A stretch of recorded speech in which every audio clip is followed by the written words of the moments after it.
हरे कृष्णा। तो चलिए शुरू करते हैं श्रीमद् भागवत गीता विस्तार से।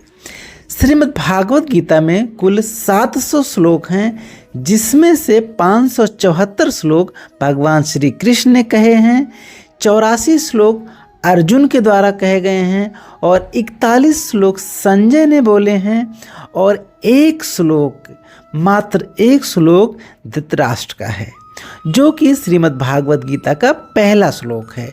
तो इस पहले श्लोक से शुरुआत करते हैं। पहला श्लोक है, धर्म क्षेत्रे कुरुक्षेत्रे समावेता युत्सवा माम का पांडवाश्चयो किम कुर्वत संजय। पहले श्लोक में धृतराष्ट्र संजय से पूछते हैं, हे संजय, धर्म भूमि कुरुक्षेत्र में युद्ध की इच्छा से एकत्रित हुए मेरे तथा पांडु के पुत्रों ने क्या किया। पहले ही श्लोक में धृतराष्ट्र ने खुद को पांडु से अलग किया, एक डिस्क्रिमिनेशन, एक अलगाव पैदा किया कि मैं अलग हूँ और पांडु अलग हैं, मेरे पुत्र और पांडु के पुत्र। जब जब ये भेदभाव शुरू होता है तब तब महाभारत होती है। अर्जुन ने जिस प्रकार साक्षात भगवान कृष्ण से गीता सुनी, उसका उपदेश ग्रहण किया, इस प्रकार की स्पष्ट अनुभूति का उदाहरण भागवत गीता में है। यदि कोई गुरु परंपरा से निजी स्वार्थ से प्रेरित हुए बिना किसी को भागवत गीता समझने का सौभाग्य प्राप्त हो, तो यह समस्त वैदिक ज्ञान तथा विश्व के समस्त शास्त्रों को पीछे छोड़ देता है। पाठकों को श्रीमद् भागवत गीता में न केवल अन्य शास्त्रों की बातें मिलेगी, अपितु ऐसी भी बातें मिलेंगी जो अन्यत्र कहीं भी उपलब्ध नहीं हैं। यही गीता का विशिष्ट मानदंड है, जो कि अन्य शास्त्रों से श्रीमद् भागवत गीता को अलग करता है। स्वयं भगवान श्री कृष्ण द्वारा साक्षात उच्चरित होने के कारण यह पूर्ण आस्तिक विज्ञान है।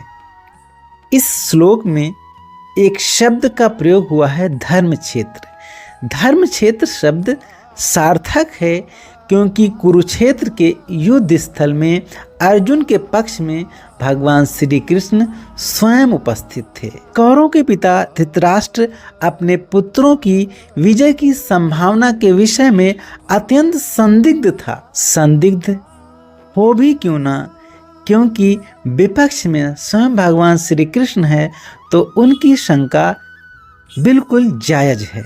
इसी संदेह के कारण उसने अपने सचिव यानी संजय से पूछा कि उन्होंने क्या किया।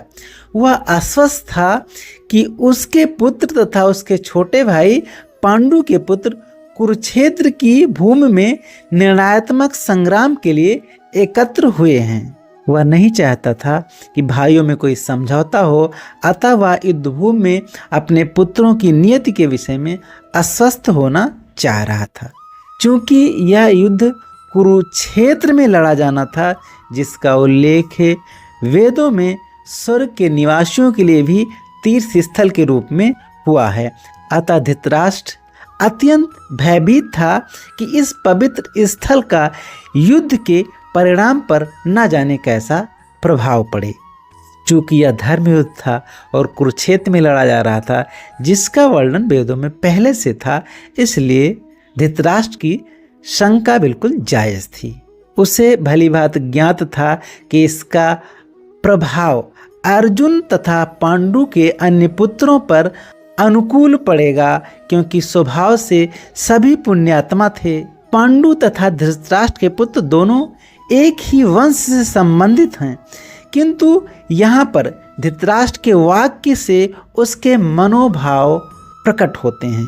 मैंने पहले ही बताया कि उसने ये पृथक कर दिया कि मेरे और पांडु के पुत्र, यानी यहाँ पे अलगाव पैदा कर दिया, जो कि युद्ध का एक महान कारण था।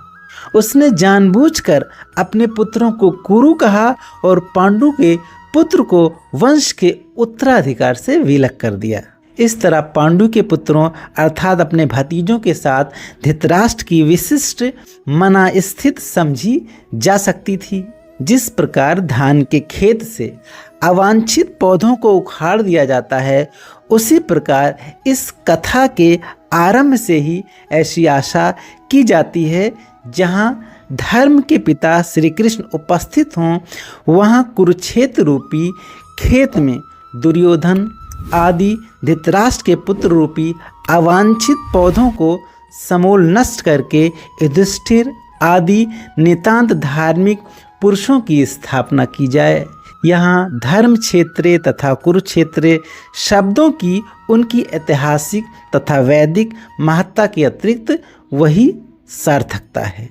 धृतराष्ट्र जन्मांध थे, किंतु सिर्फ वो जन्म से अंधे नहीं थे, बल्कि वो मोह में भी अंधे थे।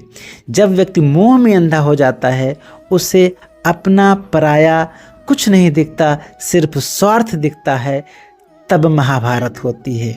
जब कोई अहंकारी हो जाता है दुर्योधन की भांति, तब महाभारत होती है। जब कोई सक्षम होने के बाद भी चुप रहता है, जैसे भीष्म पितामह, गुरु द्रोण जैसे व्यक्ति चुप थे, महारथी कर्ण जैसे व्यक्ति चुप थे, जबकि उनको पता था कि दुर्योधन अन्याय कर रहा है, तब महाभारत होती है। तो ये महाभारत होना तो निश्चित था, और धृतराष्ट्र को पता भी था कि वो अधर्म कर रहे हैं, इसलिए उनकी चिंता बिल्कुल उचित थी। और इस प्रथम श्लोक में वो यही जानना चाह रहे थे कि आखिर कुरुक्षेत्र में दोनों सेनाएं क्या कर रही हैं। तो ये प्रथम श्लोक की व्याख्या थी जो खत्म हुई। अब दूसरे श्लोक पे विस्तार से चर्चा करेंगे अगले वीडियो में। तब तक के लिए स्वस्थ रहें, मस्त रहें, जीवन में जो भी करें कमाल का करें। और यदि ये वीडियो अच्छी लगी हो तो वीडियो को लाइक करिए, चैनल को सब्सक्राइब करिए। मिलते हैं नेक्स्ट वीडियो में अगले श्लोक के साथ। और इस वीडियो के लास्ट तक बने रहने के लिए आप सबका बहुत बहुत धन्यवाद। हरे कृष्णा।